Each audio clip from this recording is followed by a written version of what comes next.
I want to do a quick follow up to the video. This is what they think. I got to mention some, and the YouTuber commented on the black elderly man that was thought to have killed the little white boy Eton Pets. I believe you pronounce his name like that. You remember how when they came out, showed a picture, said he worked in this elderly, he worked in this store or something.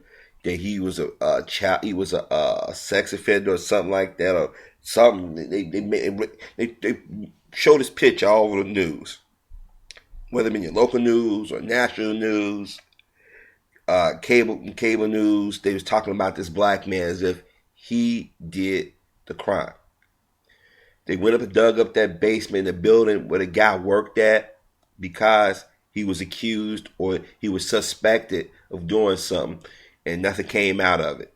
And the media never retracted or said they were sorry or said that he's not a suspect anymore. It got me to start thinking about all these cases where black men and black women, but usually black men are the first one to be thought of as the criminal.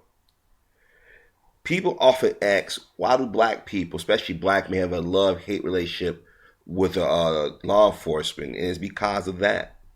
Think about all the black men have lost their lives or lost their livelihoods, or probably was on their way to a job interview. It was pulled over by a police officer, or was embarrassed or threatened by a police officer. This is why I don't like when the news arrests somebody. The media arrests somebody and the news put the image out there. They never had their day in court. They never had a day in court. It's just that, today Chicago police or New York police or California police arrested 2 individuals and they throw their mug shot up. Because they had a record before. We don't know if they committed those crimes even before. But nonetheless, they put their image up. You just prejudice an entire group of people. Lord forbid if the judge saw the thing on television, or a potential jury.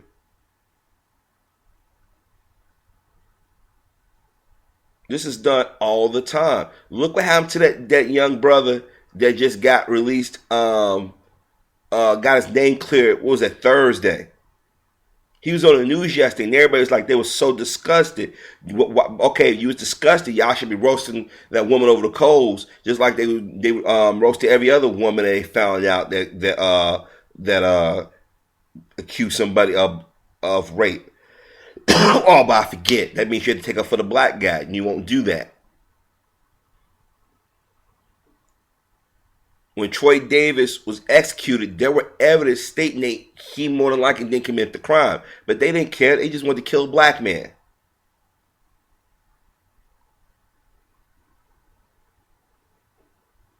This is starting to become an epidemic. People don't understand the prison system is a business. The more they arrest, the more money the state get. Think about where the prisons are located at. If they're not, those old prisons was located within the city limits, because at that time the cities around the country were not as big as they are now.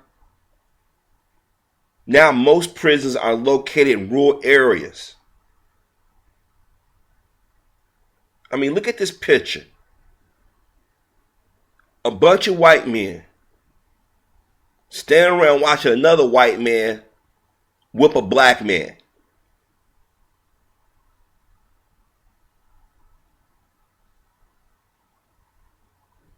I want you to think about today's society, how they whoop black men. Yeah, there's some brothers out here who have committed crimes and done some pretty heinous things, but I've noticed something. Those men are allowed to walk the streets for many, many, many years. But the brother might get caught after curfew, or the one maybe walking towards his car, or be driving down the street. Or have a informant lie and say, hey, that guy over there did it with the glasses. How many men have lost their lives, their livelihoods, or reputations because law enforcement or lawyers or judges had bias in them? Every black man at some point will go to court for something. Whether they did it or not, a park ticket or not. I know I've gone to court and had to fight bogus traffic tickets and I've won. Because I was smart enough to know better. If you're driving nowadays, any car in the last 20 years, maybe 25 years, has a black box. You're driving down the road, speed limit says 35. Police pull you over, say you're doing 45. I'm smart enough, like, okay, fine. You give me a ticket, okay, I'm calling my insurance company. I'm calling the tow truck. Have them float my freaking car back to my place. It ain't move. I'm gonna take a picture. Cause you got cameras now. Take a picture of your speedometer. Seriously, wait till your car. That's what I done. Go to court, bam, bam, show it. Get a printout. See, you had to be smart, brothers. You had to sit back and weigh the options. Is it worth me standing on the corner selling some drugs that some white man had brought into the community? Or some person of color who don't associate themselves with us and brought into the community? Is it worth me going in jail, doing hard time while they live off some island, or live downtown, or live in the burbs somewhere, or live in another country? If you're that hard up for sex, is it worth me going to try to buy some ass off a corner? If I want something so bad, it's worth me stealing it?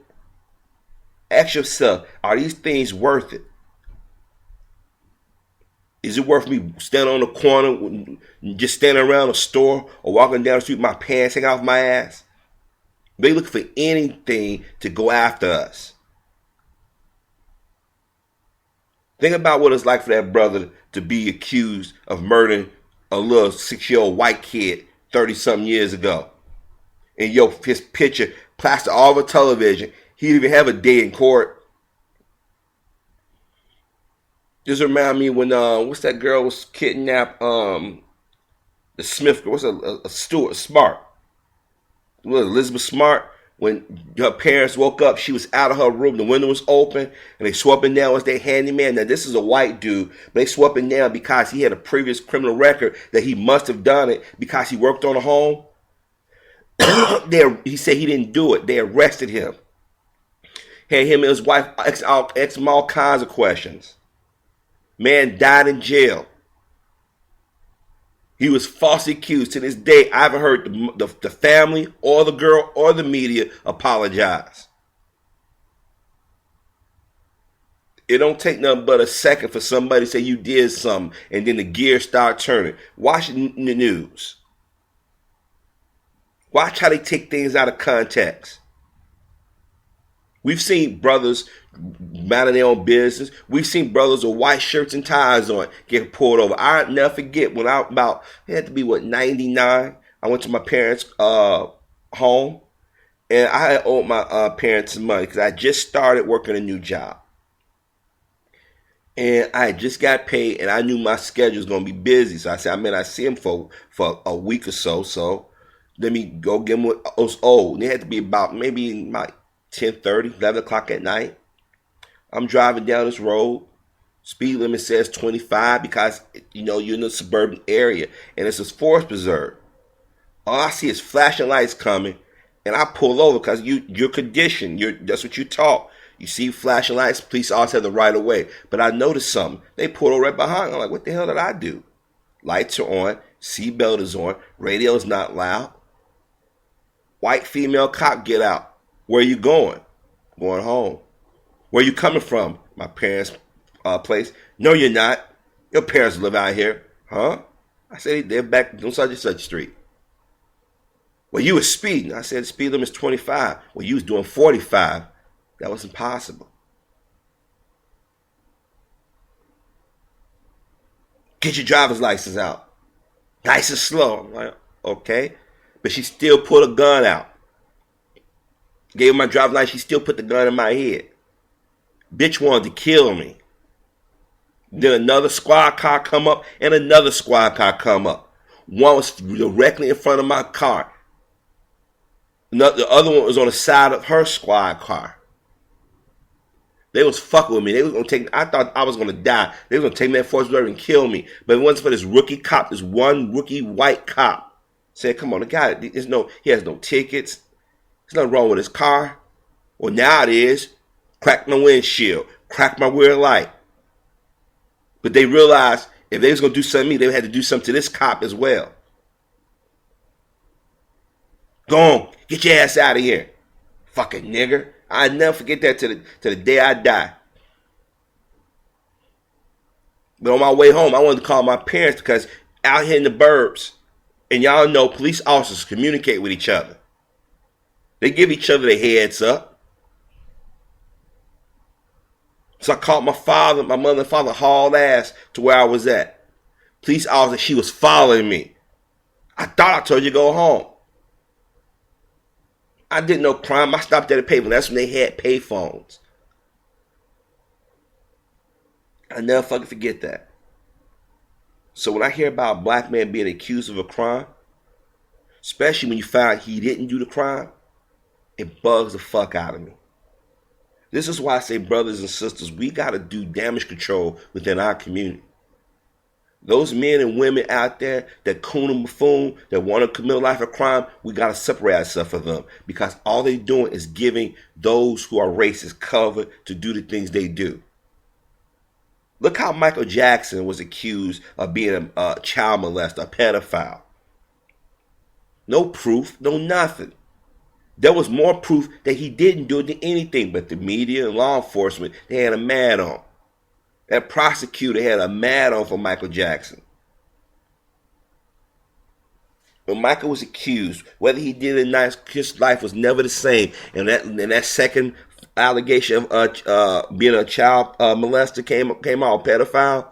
That's what helped kill Michael. That helped spare Michael downfall. If you notice, Michael was heavy prior to that. He lost a shitload of weight. When you get accused of shit you know you didn't do, that fucks with your head. Cause you paranoid now. So if you get in trouble, or you in the wrong place at the wrong time, they're gonna say, "Well, yeah, such and such, he was accused before. Yeah, you didn't do it that time, but I bet you did it this time." This is why I don't understand why we too busy attacking and fighting each other.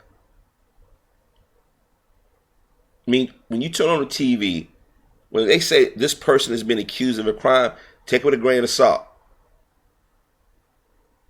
Don't be so quick to see or believe that, oh, they're black. Because I ain't gonna lie, there's times where I hear about a cat, I said, please don't let it be a black person. Please don't let it be a black person. You notice when whites commit crime, they never show their image. They never go find a picture of them. Have you noticed that? Yesterday in Valparaiso, Indiana, it was a hostage. It was a standoff.